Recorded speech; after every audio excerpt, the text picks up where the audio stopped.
Off you go. Right, I'm Josh. I chose the film Fargo, and I chose this 5 minute clip for several reasons. Partly, it's got a lot of good technical aspects, so it's a good one to analyse for that reason. There's a lot of good use of camera and sound, but also it's quite a pivotal scene in the film. It's where the the true darkness of the film, I think, starts, the murders and everything. So I think that's probably why it's so important. Technical aspects, there's absolutely loads to analyse in this. Firstly, the use of camera is vital. There's constant close-ups of the two kidnappers throughout when they're sat in their seats and also when they're moving, and it shows their contrasting emotions. Buscemi, the smaller one, is constantly nervous. His eyes are flicking around. He looks quite tense, whereas Stormare, the bigger one, looks relaxed. He's smoking his cigarette. His eyes don't give anything away, and this says a lot about how they're feeling, but also a lot about their personality in general. This kind of links in with the use of two shots showing Buscemi and Stormare together, and this is almost humorous because despite them being a team, there's obviously a lot of differences both physically and mentally with them, and this is quite humorous and also shows how later on in the film they're going to start going their separate ways and eventually it ends in Buscemi dying. Um, there's also a lot of use of point of view shots, both from the point of view of the kidnappers, but also the car at the end where Storm is chasing after the civilians who've just driven past, which I think is used to kind of to relate to allow the audience to feel what the kidnappers are feeling and add to that tension. That this obviously isn't how it's planning on going, and they can almost relate to how the characters are feeling. But I think one of the best uses is the angles of the cameras. There's the high and low angle when the policeman is speaking to Buscemi. The camera is pointing down at Buscemi, showing his loneliness and how he's in a lot of trouble in this situation. He's weak, whereas the policeman here has the power. But equally, the camera's used. It doesn't show the face of the policeman, so I think we're not meant to relate to him. I think that's quite important. Because it allows us to distance ourselves from the policeman being a person. And finally, at the end, there's that canted angle shot of the woman in the car, which shows the surreal nature of the moment. Really, I think she's confused, we're confused. You're not sure what's going to happen. He shoots her, and again, that shows how strange this scene is. Really, there's also a lot of sound, both diegetic and non-diegetic. The diegetic sound, I think, the most effective is the ambient sound, such as the wind, which plays quite a big part because it shows the loneliness of the scene. It shows how barren the land is, and they're completely out on their own. And it also, as well as making the audience feel quite scared, it also shows how the kidnappers probably feel as if they're stranded in this open space and they're in quite a lot of trouble. There's nowhere for them to run to. I also picked up on a bit of parallel sound, which is quite small, but when the policeman leaves his car, the seatbelt alarm goes off, and that alarm kind of signals that danger might be coming, that something's about to begin, and it just makes you feel a bit uneasy because up until then it was just the music, the non-diegetic sound, and then this sound kind of breaks through that music. But equally, as I said, the non-diegetic sound is just as important. The music does add tension, but also it grows in volume as the tension rises.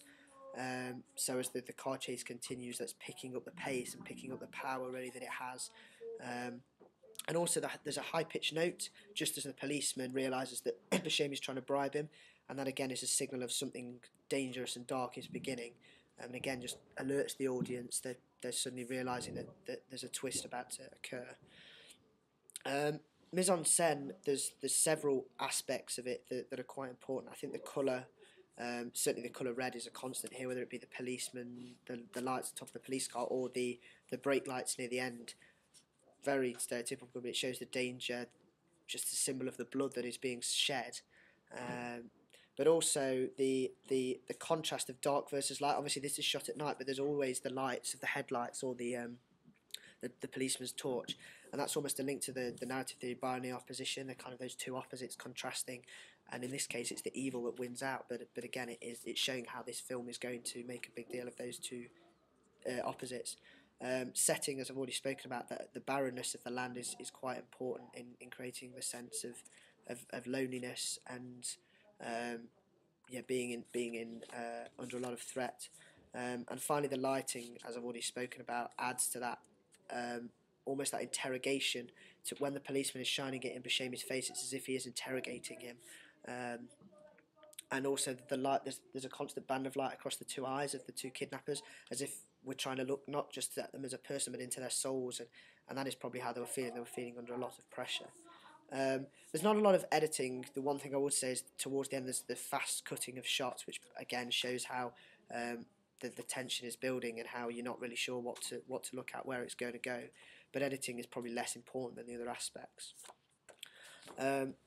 Okay, so the historical, economical, and institutional factors. Well, this film was released in 1996, and it was the Coen Brothers' first major film. It was the one that kind of made them really as directors and writers. It won 2 Oscars, including the Oscar for the actress Frances McDormand. And I think historically it's probably most important in the history of the Coen Brothers as directors. It was what put them on the stage, and I think that's why historically it's important. But equally, they grew up in a town not dissimilar to Brainerd, so I think it's relevant in that sense as well, that they are trying to depict this historical kind of village in a comical yet dark way. Economically, the film cost $7 million, which obviously in today's market isn't a massive amount, but it made $24 million in the first year in the box office, which is percentage-wise the biggest profit they've made for any film that they've written, more than No Country for Old Men and all those. And I think that's quite important in showing that it was such a successful film. It was the one that made them.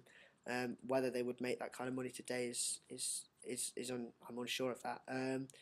Institutionally, I think it was the narrative that made the film so good. And when I talk about like the narrative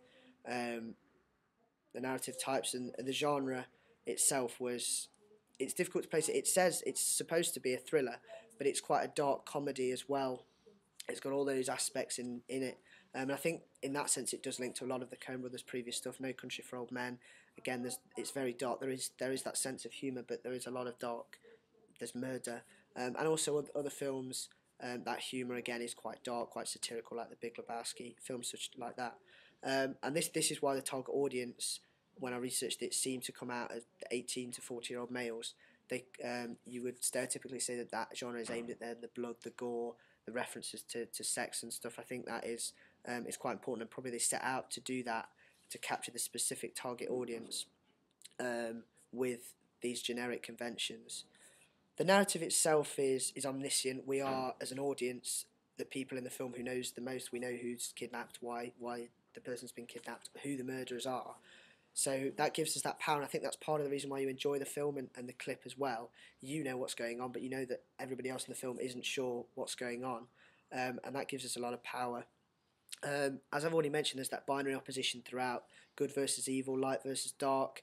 I think it's most obvious, not to say just in this clip, but all the way through, in that Margie, the police woman, is a kind woman. She's quite funny. She seems almost simple, and yet she manages to crack these crooks who supposedly are, criminal masterminds or whatever. And again, that adds that humour, but still being tied to the generic conventions and that type of genre. And also Todor's theory of equilibrium comes into it. We start with the equilibrium, it's completely messed up, but in the end things are restored to some form of parity, and that the crooks are captured or dead, and the good has out, really. Representation is quite important in this. One thing I picked up on, obviously not necessarily in this clip as much, but it is shown in the fact that the woman is lying down, is that stereotypical view of women being weaker.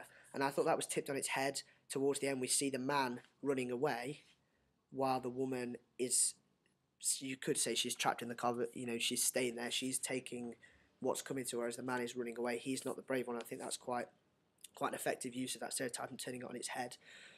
But one thing I did find quite humorous when looking into it was that link to the people from Brainerd and the stereotype that they're quite simple.